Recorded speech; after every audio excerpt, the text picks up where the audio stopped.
Hello बच्चों, मैं राहुल कुमार आप लोगों का पीसीएस ऑनलाइन क्लास के यूट्यूब चैनल पर स्वागत करता हूं। तो बच्चों, आप लोग कैसे हैं?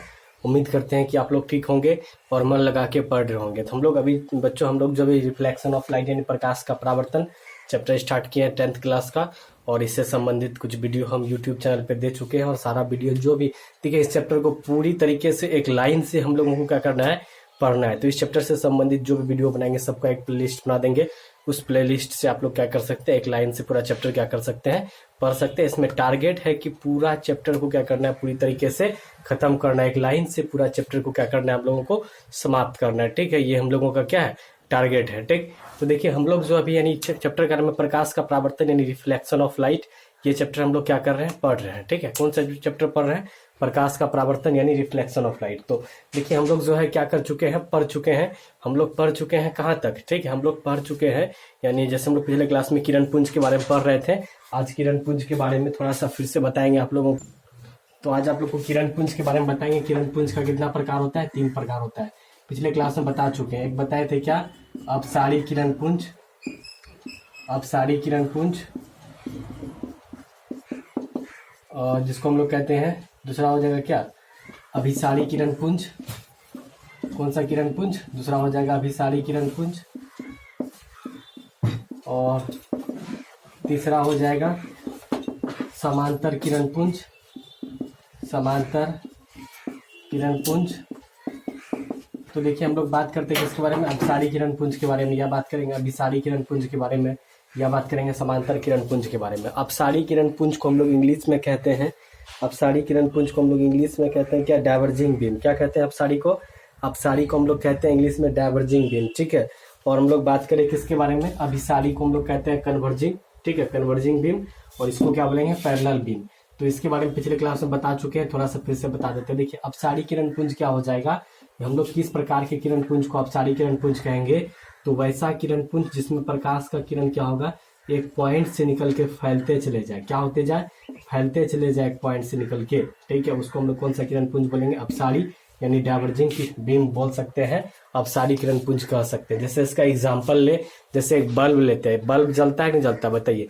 एक जलता हुआ बल्ब से क्या होता है, प्रकाश का किरण निकलता है और चारों दिशा में क्या करता है, फैलते चले जाता है। एक बिंदु मान लेते हैं बल्ब को, उससे निकल के क्या होता है, फैलते चले जाता है। इसका मतलब बल्ब से जो निकलने वाला किरण पुंज है वो कौन सा किरण पुंज है, अपसारी किरण पुंज है। कौन सा किरण पुंज है, अपसारी। ठीक है, उसी प्रकार अभिसारी के बारे में बात करें तो जिस वैसा किरण पुंज जिसमें प्रकाश का किरण क्या होगा, जितना भी किरण होगा सारा का सारा आके क्या हो जाएगा, एक पॉइंट पे, एक बिंदु पे आके क्या हो जाएगा, जमा हो जाएगा। जितना भी किरण पुंज है सबका सब, जितना भी किरण होगा सारा का सारा किरण यदि एक बिंदु पे आके, एक पॉइंट पे आके जमा हो जाए तो इस प्रकार के किरण पुंज को हम लोग कौन सा किरण पुंज कहते हैं, अभिसारी किरण पुंज। जैसे आप लोग बचपन में लेंस देखे होंगे, जैसे बचपन में क्या किए होंगे, लेंस देखे होंगे, या ऐसे भी स्टोमेन बॉक्स में लेंस रहता है। ठीक है, उस लेंस के बारे में भी चैप्टर में हम लोग यानी सॉरी नेक्स्ट चैप्टर में हम लोग डिटेल से पढ़ेंगे। लेकिन लेंस के बारे में थोड़ा सा बतलाए तो स्टोमेन बॉक्स में जो लेंस रहता है, यदि आप लोग उसको धूप में रखते हैं तो देखते हैं नीचे एक क्या होता है, चमकदार क्षेत्र, छोटा सा एक चमकदार क्षेत्र बनता है। ठीक है, एक छोटा सा क्या बनता है, चमकदार क्षेत्र बनता है लेंस के नीचे। ठीक है, तो होता है क्या वास्तव में, देखिए लेंस पे जितना भी सूरज का प्रकाश पड़ता है ना, तो ये जो लेंस है ये सबको एक बिंदु पे क्या करता है, जमा करने का काम करता है। तो जितना भी लाइट है सबका इंटेंसिटी क्या हो गया, सारा का सारा एनर्जी जो है एक पॉइंट पे क्या हो गया, जमा हो गया। एक पॉइंट पे क्या हो गया, सबका एनर्जी एक पॉइंट पे क्या हो गया, जमा हो गया। तो इस प्रकार के किरण पुंज को हम लोग कौन सा किरण पुंज कह सकते हैं, तो इस प्रकार के किरण पुंज को हम लोग अभिसारी किरण पुंज, कन्वर्जिंग बीम कह सकते हैं। क्योंकि लेंस में देखते हैं कि एक चमकदार बिंदु नीचे दिखाई देता है, तो इस चमकदार बिंदु को देख के हम लोगों को समझ में आता है, क्या समझ में आता है, कि सारा का सारा प्रकाश का किरण क्या हो रहा है, एक बिंदु पे जमा हो जा रहा है। ठीक है, तो ये एग्जांपल हो गया किसका, अब अभिसारी किरण पुंज का। अब समांतर किरण पुंज यानी पैरेलल बीम के बारे में बात करें तो पैरेलल बीम क्या हो जाएगा, तो इसमें प्रकाश की किरणें क्या होगी, एक दूसरे के समांतर होगी, एक दूसरे के क्या होगी, पैरेलल होगी। ठीक है, अब समांतर किरण पुंज में क्या होगा, पैरेलल बीम में प्रकाश की किरणें एक दूसरे के हमेशा समांतर रहेगी, एक दूसरे के बीच की दूरी हमेशा क्या रहेगी, नियत रहेगी। ठीक है। जैसे इसका एग्जांपल लेते हैं, जैसे सूर्य से निकलने वाला प्रकाश का किरण शुरुआत में इस टाइप का होता है, लेकिन पृथ्वी तक पहुंचने में इसको बहुत अधिक दूरी तय करना पड़ता है, जिसके कारण प्रकाश की किरणें क्या होती है, एक दूसरे के समांतर हो जाती है। समांतर किरण पुंज के बारे में बात करें तो इस प्रकार के किरण पुंज में प्रकाश की किरणें क्या होगी, एक दूसरे के समांतर होगी, पैरेलल होगी। जैसे अनंत से आने वाली किरणें क्या होती है, या हम लोग बोल सकते हैं सूर्य से आने वाला किरण जो पृथ्वी तक पहुंचता है वो एक दूसरे के क्या होता है, समांतर होता है। वो एक दूसरे के क्या होता है, समांतर होता है। तो समांतर तो ये जो किरण पुंज देख रहे हैं, समांतर किरण पुंज, जिसमें प्रकाश की किरणें क्या एक दूसरे के समांतर है। तो उम्मीद करते हैं ये तीनों किरण पुंज के बारे में आप लोगों को क्या हो गया होगा, समझ में आ गया होगा अच्छी तरीके से। अब हम लोग आगे कंटिन्यू करते हैं, फिर आगे हम लोग क्या करते हैं, समझते हैं। ठीक है, आगे क्या समझना है आप लोगों को, तो देखिए आगे हम लोग पढ़ेंगे प्रकाश के परावर्तन के बारे में। ठीक है, या प्रकाश के परावर्तन से संबंधित कुछ महत्वपूर्ण पद के बारे में पढ़ेंगे, कुछ महत्वपूर्ण टर्म के बारे में पढ़ेंगे, या प्रकाश का परावर्तन होता क्या है, कहते किसे, इसके बारे में पढ़ेंगे। तो देखिए जनरली प्रकाश का परावर्तन होता क्या है, तो प्रकाश जब किसी वस्तु या सतह से टकराता है, प्रकाश क्या करता है, जब किसी वस्तु या सतह से टकराता है, मान लीजिए कोई प्रकाश स्रोत से प्रकाश निकला और ये एक अपारदर्शी वस्तु है, इस पे प्रकाश क्या हुआ, पड़ा, तो पड़ा के क्या पढ़ने के बाद क्या होता है, टकरा के वापस लौट जाता है। यही क्रिया क्या कहलाता है, प्रकाश का परावर्तन। अब देखिए हम लोग कोई भी वस्तु देख पाते हैं, जैसे हम इस बोर्ड को, या आप लोग इस बोर्ड को देख पा रहे हैं, क्यों देख पा रहे हैं, वास्तव में क्या होता है कि उस बल्ब से निकलने वाला प्रकाश क्या हुआ, इस बोर्ड पे पड़ा, और ये बोर्ड से परावर्तित होकर हम लोगों के आंख तक, या हम लोगों के आंख के रेटिना तक क्या होता है, पहुंचता है, जिसके कारण हम लोगों को ये बोर्ड क्या होता है, दिखाई देता है, रेटिना पे इसका क्या बनता है, प्रतिबिंब बनता है। कोई भी वस्तु जो प्रदीप्त नहीं है, जैसे इस मार्कर के बारे में बात करते हैं, मार्कर दिखता क्यों है, तो इसके पीछे कारण है, बल्ब से निकलने वाला प्रकाश मार्कर पे पड़ा, और मार्कर से फिर हम लोगों की कहाँ पड़ता है, मार्कर से परावर्तित होकर हम लोगों के आंख पर पड़ता है, जिसके कारण हम लोग को क्या होता है, दिखता है। तो कोई भी वस्तु क्यों दिखता है, तो प्रकाश के परावर्तन के कारण। जब तक किसी वस्तु पे प्रकाश पड़ के परावर्तित होके हम लोगों के आंख तक ना पहुंच जाए, तब तक हम लोग किसी वस्तु को नहीं देख पाते हैं। ठीक है, तो कोई भी वस्तु को हम लोग देख पाते हैं किसके कारण, तो प्रकाश के परावर्तन के कारण। तो समझते हैं प्रकाश का परावर्तन होता क्या है। तो देखिए जैसे एक सतह बना है, एक अपारदर्शी सतह है, ऑपेक्यूट सरफेस है, एक प्लेन सरफेस है, और ये अपारदर्शी है। ठीक है, प्लेन सरफेस और कैसा सरफेस है, अपारदर्शी है। अब एक प्रकाश का किरण लिए और इसको लाके क्या कर दिए, सरफेस से टकरा दिए। ठीक है, तो ये प्रकाश का किरण आया और इस सरफेस से क्या हुआ, टकराया, और टकरा के ये क्या होगा, वापस लौटेगा, टकरा के ये क्या हो जाएगा, वापस लौट जाएगा। तो ये जो आने वाला किरण है, ठीक है, और ये क्या हो रहा है, टकरा के क्या हो जा रहा है, वापस लौट जा रहा है। यही क्रिया क्या कराता है, प्रकाश का परावर्तन।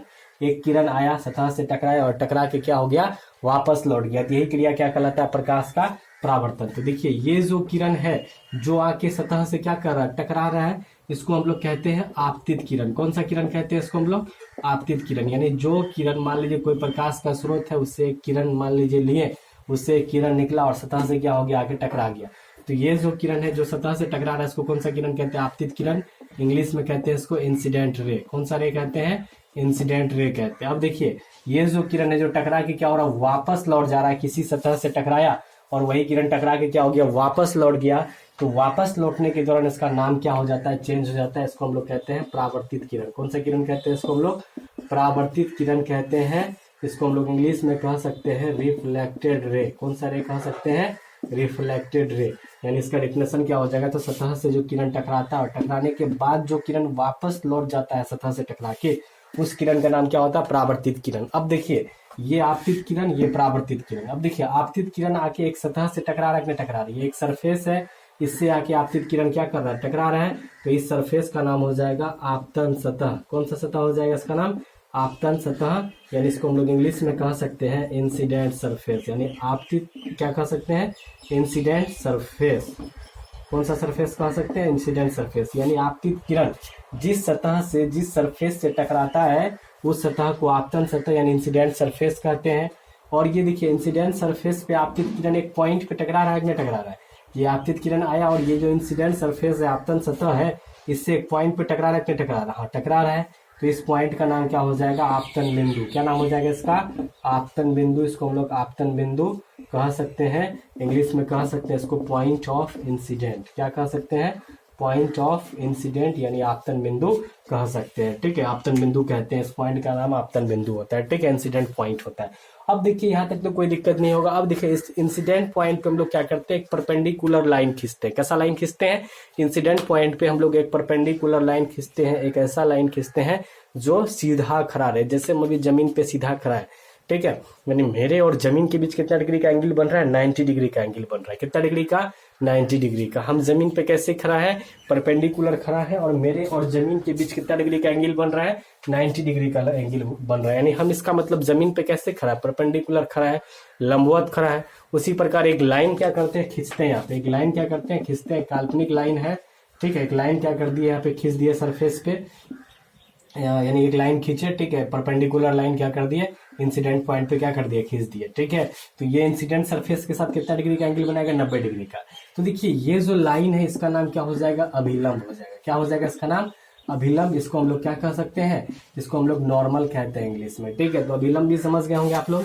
यानी आपतन बिंदु पे क्या करते हैं, एक लंबवत रेखा खींचते हैं। कैसा रेखा खींचते हैं, एक लंबवत रेखा खींचते हैं, एक परपेंडिकुलर लाइन खींचते हैं, जिसको हम लोग अभिलंब यानी नॉर्मल कहते हैं। इसको क्या कहते हैं, अभिलंब यानी नॉर्मल कहते हैं। अब देखिए ये हो गया आपतित किरण, और ये क्या हो गया, अभिलंब, और ये परावर्तित किरण हो गया। ठीक है, अब देखिए यहाँ पे देखिए आपतित किरण और अभिलंब के बीच, जैसे यहाँ पे नाम दे देते, इसका नाम ए दे दिए, यहाँ पे ओ दे दिए, यहाँ पे क्या दे दिए, बी दे दिए, और यहाँ क्या दे दिए, एक्स दे दिए। ठीक है, अब देखिए ये ए ओ आपतित किरण है, ओ एक्स के अभिलंब है। तो देखिए ये आपतित किरण और अभिलंब के बीच एक एंगल बन रहा है। क्या बन रहा है, एंगल बन रहा है, दिखाई दे रहा है ना।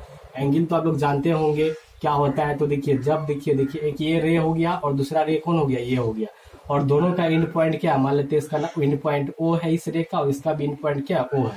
तो जब दो किरणों का एंड पॉइंट एक हो तो जो स्ट्रक्चर बनता है उसको क्या कहते हैं, कोण कहते हैं। यहाँ देखिए कोण बन रहा है ना, और इसी सेम टाइप का स्ट्रक्चर यहाँ पे है।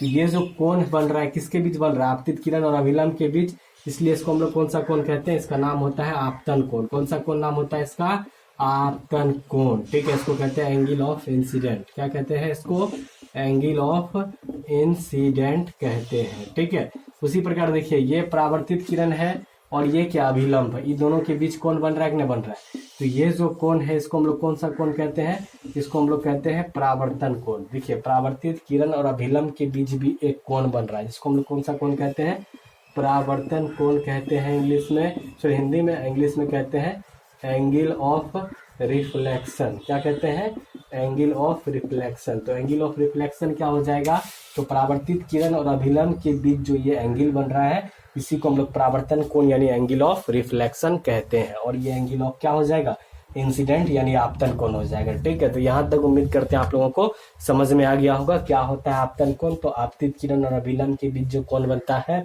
इंसिडेंट रे और नॉर्मल के बीच जो एंगल बनता है उसी को आपतन कोण यानी एंगल ऑफ इंसिडेंट कहते हैं। और ये परावर्तित किरण और ये अभिलंब के बीच जो कोण बन रहा है इसी को परावर्तन कोण यानी एंगल ऑफ रिफ्लेक्शन कहते हैं। तो यहाँ तक आप लोगों को उम्मीद करते हैं कोई दिक्कत नहीं होगा। ये कुछ टर्म है प्रकाश के परावर्तन से संबंधित, इसको आप लोग लिख सकते हैं आराम से। ठीक है, और हम लोग समझेंगे क्या, ये तो प्रकाश के परावर्तन से संबंधित कुछ महत्वपूर्ण पद हम लोग क्या कर लिए, पढ़ लिए। ठीक है, यहीं पे आप लोगों को बता देते हैं, यहीं पे डायरेक्ट बता देते हैं। ठीक है, यहीं पे डायरेक्ट बता देते हैं प्रकाश के परावर्तन का नियम। क्या पढ़ना है आप लोगों को, प्रकाश के परावर्तन का नियम, यहीं पे डायरेक्ट बता देते हैं, द्वारा डायग्राम बनाने का जरूरत नहीं है। ठीक है, law of reflection of light इसको इंग्लिश में कह सकते हैं, law of reflection of light हम लोग इसको इंग्लिश में क्या कह सकते हैं आराम से। ठीक है, तो प्रकाश के परावर्तन का नियम के बारे में बात करें, एकदम ध्यान से सुनिए। प्रकाश के परावर्तन का दो नियम होता है। कितना नियम होता है प्रकाश के परावर्तन का, तो प्रकाश के परावर्तन का दो नियम होता है, आप लोगों को याद रखना है। ठीक है, अब देखिए पहला और दूसरा नियम के बारे में बात करेंगे। पहला नियम क्या हो जाएगा, तो देखिए ये आपतित किरण, ये परावर्तित किरण और ये अभिलंब, देख रहे हैं ना, ये आपतित किरण है, ये परावर्तित किरण है और ये अभिलंब, तीनों का तीनों एक ही सरफेस में है। कैसा सरफेस में है, एक ही सरफेस में। ये आपतित किरण, ये परावर्तित किरण और ये क्या, अभिलंब है, नॉर्मल है। तीनों का तीनों कैसा सरफेस में है, तो तीनों का तीनों एक ही सरफेस में, एक ही प्लेन पर है। ठीक है, ये आपतित किरण और ये कौन सा किरण, परावर्तित किरण, ये अभिलंब, एक ही सरफेस। और ज्यादा से ज्यादा हम लोग एक पॉइंट और जोड़ सकते हैं कि एक ही सरफेस के एक ही पॉइंट पर क्या है स्थित। ठीक है, ये बात भी हम लोग कह सकते हैं। अब दूसरा नियम क्या हो जाएगा, दूसरा नियम हो जाएगा ये जो आपतन कोण है जो किसके बीच बन रहा है, आपतित किरण और अभिलंब के बीच, ये जो आपतन कोण है इसका मान जो है, जैसे आपतन कोण को जनरली हम लोग स्मॉल आई से दर्शाते हैं, यानी इसका इंग्लिश होता है एंगल ऑफ इंसिडेंट, तो इसका आई ले लेते हैं, और इसका इंग्लिश होता है एंगल ऑफ रिफ्लेक्शन, तो इसका क्या ले लेते हैं, आर ले लेते हैं, और परावर्तन कोण को हम लोग क्या करते हैं, आर से दर्शाते हैं, इसलिए परावर्तन कोण को स्मॉल आर से, आपतन कोण को स्मॉल आई से दर्शाते हैं। तो दूसरा नियम क्या जानते हैं कि ये जो आपतन कोण बन रहा है किसके बीच, तो आपतित किरण और अभिलंब के बीच, ठीक है, और ये जो परावर्तन कोण बन रहा है किसके बीच, तो परावर्तित किरण और अभिलंब के बीच जो ये परावर्तन कोण बन रहा है, ये दोनों का मान क्या होता है, आपस में बराबर होता है। प्रकाश के परावर्तन के दूसरे नियम से हम लोग बोल सकते हैं या आराम से कह सकते हैं, क्या कह सकते हैं कि आपतन कोण का मान जो है, किसका मान, आपतन कोण का मान, यानी यहाँ पे नीचे लिख देते हैं डायरेक्ट, आपतन कोण का मान जो है किसके बराबर हो जाएगा, तो आपतन कोण बराबर हो जाएगा परावर्तन कोण, कहाँ से, तो प्रकाश के परावर्तन के दूसरे नियम से हम लोग बोल सकते हैं ये जो आपतन कोण है ये किसके बराबर हो जाएगा, परावर्तन कोण के, यानी हम लोग देखिए यहाँ पे आपतन कोण कौन सा कोण है, ये ए ओ एक्स जो है ये कौन सा कोण है, आपतन कोण है, ये ए ओ एक्स जो है ये कौन सा कोण है, आपतन कोण है, ये बराबर हो जाएगा किसके, तो ये जो बी ओ एक्स देख रहे हैं, ये जो कोण देख रहे हैं बी ओ एक्स के क्या हो जाएगा, बराबर हो जाएगा, या कह सकते हैं कि ये जो कोण आई है ये किसके बराबर हो जाएगा, कोण आर के बराबर हो जाएगा, यानी बोल सकते हैं कोण आई इक्वल टू क्या, कोण आर, यानी आपतन कोण का मान क्या हो जाएगा, परावर्तन कोण के बराबर हो जाएगा। कोण ए ओ एक्स जो है ये कोण बी ओ एक्स के क्या हो जाएगा, बराबर हो जाएगा। तो ये चीज हम लोग देखें प्रकाश के परावर्तन के दूसरे नियम से, तो हम लोग यहाँ से समझ गए कि प्रकाश के परावर्तन का दो नियम होता है, पहला आपतन कोण का मान परावर्तन कोण के बराबर होता है, और दूसरा नियम पहला नियम क्या, आपतित किरण परावर्तित किरण और अभिलंब तीनों क्या होता है, एक ही तल में होता है, और दूसरा नियम आपतन कोण का मान परावर्तन कोण के क्या होता है, बराबर होता है। यदि आपतन कोण 30 डिग्री हो जाए तो परावर्तन कोण भी कितना हो जाएगा, 30 डिग्री, ठीक है, और यदि आपतन कोण का मान यदि हो जाए 50 डिग्री तो प्रकाश के परावर्तन के नियम से जानते हैं कि आपतन कोण परावर्तन कोण के क्या होता है, बराबर होता है, तो परावर्तन कोण का भी मान कितना हो जाएगा, 50 डिग्री, ठीक है। तो यहाँ तक आप लोग को उम्मीद करते हैं समझ में आ गया होगा कि आपतन कोण परावर्तन कोण के कब बराबर होगा, ठीक है। तो प्रकाश के परावर्तन के दूसरे नियम से डायरेक्ट बोल सकते हैं कि आपतन कोण का मान परावर्तन कोण के क्या होता है, बराबर होता है, ठीक है। यहाँ तक उम्मीद करते हैं आप लोगों को अच्छी तरीके से क्या आ चुका होगा, समझ में आ चुका होगा, यहाँ कोई दिक्कत नहीं होगा। क्या होता है आपतित किरण, क्या होता है परावर्तित किरण, क्या होता है अभिलंब, किसे कहते हैं आपतन सतह, क्या होता है आपतन बिंदु, ठीक है। ये सब आप लोग क्या कर चुके हैं, समझ चुके हैं आपतन कोण के बारे में, परावर्तन कोण के बारे में, ये सारा बात क्या कर लिए, समझ लिए। और दूसरा बात हम लोग देखें प्रकाश के परावर्तन का नियम, तो हम लोग ये बात भी देखें कि प्रकाश के परावर्तन का दो नियम होता है। पहला नियम देखे थे आपतन कोण का मान परावर्तन कोण के बराबर होता है, और दूसरा नियम देखे हम लोग, दूसरा नियम क्या देखें, पहला नियम देखें आपतित किरण परावर्तित किरण और अभिलंब तीनों एक ही तल में होता है, और दूसरा नियम देखिए आपतन कोण का मान क्या होता है, परावर्तन कोण के बराबर होता है। तो यहाँ तक आप लोगों को कोई दिक्कत नहीं हुआ होगा, ठीक है। अब यहाँ ध्यान से देखिए, अब हम लोग क्या पढ़ेंगे कि जैसे मान लीजिए कोई एक प्लेन सरफेस है, कैसा सरफेस है, प्लेन सरफेस है, ठीक है। देखिए कोई एक प्लेन सरफेस है, मान लेते हैं ये कोई प्लेन सरफेस है, इस पे एक रे को क्या करते हैं, इंसिडेंट करते हैं। कैसे इंसिडेंट करते हैं, तो परपेंडिकुलरली यानी लंबवत 90 डिग्री पे इस रे को क्या कर दिया, इंसिडेंट कर दिया, किस पे, इस सरफेस पे। तो ये देखिए इंसिडेंट रे हो गया, ये आपतित किरण हो गया, ये इंसिडेंट रे हो गया, ठीक है। तो रे को तो हम लोग किसी प्रकार से भी इंसिडेंट कर सकते हैं, सीधा भी कर सकते हैं या टेढ़ा भी कर सकते हैं, या इस साइड से भी कर सकते हैं, किसी प्रकार से भी हम लोग रे को इंसिडेंट कर सकते हैं। टेढ़ा भी कर सकते हैं, इस प्रकार से इस एंगल पे भी कर सकते हैं, इस प्रकार से भी कर सकते हैं, या लंबवत भी कर सकते हैं, सीधा। तो इस बार रे को जो इंसिडेंट किए, कैसे इंसिडेंट किए, सीधा इंसिडेंट किए। तो ये हो गया इंसिडेंट रे, और देखिए ये हो गया इंसिडेंट पॉइंट यानी आपतन बिंदु, और ये क्या हो गया, आपतन सतह, ठीक है। अब देखिए ये इंसिडेंट रे हो गया। अब देखिए क्या करते हैं, परपेंडिकुलर खींचेंगे, तो परपेंडिकुलर हमेशा कैसे खड़ा रहता है, तो परपेंडिकुलर हमेशा सीधा खड़ा रहेगा, उसको कभी भी तिरछा या टेढ़ा नहीं खींच सकते हैं। तो यहाँ जो परपेंडिकुलर खींचेंगे ये कैसे खिंचाएगा, सीधा खिंचाएगा, ठीक है। तो देखिए यहाँ पे एक बात ध्यान से देखिए, आपतित किरण भी एकदम लंबवत आ रहा है, 90 डिग्री पे रे को इंसिडेंट कर रहे हैं सरफेस पे, और दूसरा परपेंडिकुलर हमेशा लंबवत रहता है, 90 डिग्री पे खड़ा रहता है। तो परपेंडिकुलर जो खींचेंगे ये भी कैसा हो गया, लंबवत तो रहता ही हमेशा। इंसिडेंट रे कैसे आपतित किए, 90 डिग्री पे आपतित किए। तो देखिए यहाँ पे इंसिडेंट रे और परपेंडिकुलर क्या हो गया, एक दूसरे के ऊपर आ गया, एक दूसरे को ओवरलैप कर गया, ठीक है। और यहाँ पे देख रहे हैं कि दोनों के बीच बनने वाला जो एंगल होगा वो कितना डिग्री हो जाएगा, 0 डिग्री। जब दो लाइन एक दूसरे को ओवरलैप कर जाए, एक दूसरे के ऊपर आ जाए, तो दोनों के बीच बनने वाला एंगल कितना डिग्री हो जाएगा, 0 डिग्री। तो ये कौन सा रे, इंसिडेंट रे, और ये क्या, परपेंडिकुलर। तो दोनों के बीच बनने वाला एंगल कौन सा कोण कहलाता है, यानी आपतन कोण कहलाता है, एंगल ऑफ इंसिडेंट कहलाता है। तो यहाँ दोनों एक दूसरे को ओवरलैप कर गया, तो यहाँ हम लोग कह सकते हैं कि आपतन कोण का मान कितना हो जाएगा, तो यहाँ हम लोग कह सकते हैं कि आपतन कोण का मान क्या हो जाएगा, 0 डिग्री। ठीक है, और प्रकाश के परावर्तन के नियम से हम लोग जानते हैं कि आपतन कोण का मान क्या होता है, परावर्तन कोण के बराबर होता है। तो जब आपतन कोण 0 डिग्री हो गया तो ऑब्वियसली परावर्तन कोण भी कितना होना चाहिए, 0 डिग्री होना चाहिए। तो परावर्तन कोण 0 डिग्री कब संभव है, जब परावर्तित किरण थोड़ा सा तिरछा भागेगा तब नहीं, जब परावर्तित किरण किसके ऊपर से गुजर जाए, अभिलंब के ऊपर से। जब अभिलंब और परावर्तित किरण एक दूसरे को ओवरलैप कर जाए तो ही परावर्तन कोण का मान 0 डिग्री क्या है, संभव है। तो हमको परावर्तित जो करना पड़ेगा, किरण को एकदम सीधे परावर्तित करना पड़ेगा, किसके ऊपर से, अभिलंब के ऊपर से, तो जाके परावर्तन कोण का एंगल ऑफ रिफ्लेक्शन का मान कितना होगा, 0 डिग्री। अगर थोड़ा सा भी तिरछा बचता है तो 0 डिग्री नहीं होगा। तो यहाँ हम लोगों को एक बात समझ में आया कि जब भी हम लोग किसी भी सरफेस पे या किसी भी मिरर, प्लेन मिरर पे, किसी प्लेन सरफेस पे रे को यदि परपेंडिकुलर इंसिडेंट करे, कैसे इंसिडेंट करे, परपेंडिकुलर यदि आपतित करे, तो रे जिस डायरेक्शन से जाएगा, जिस डायरेक्शन से आएगा उसी डायरेक्शन में क्या हो जाएगा, लौट जाएगा। तो ये बात आप लोग को समझ में आ गया होगा। ऐसा क्यों होता है, क्योंकि आपतन कोण 0 डिग्री, परावर्तन कोण भी प्रकाश के परावर्तन के नियम से क्या होना चाहिए, 0 डिग्री होना चाहिए, क्योंकि प्रकाश के परावर्तन के नियम से जानते हैं कि आपतन कोण का मान परावर्तन कोण के क्या होता है, बराबर होता है।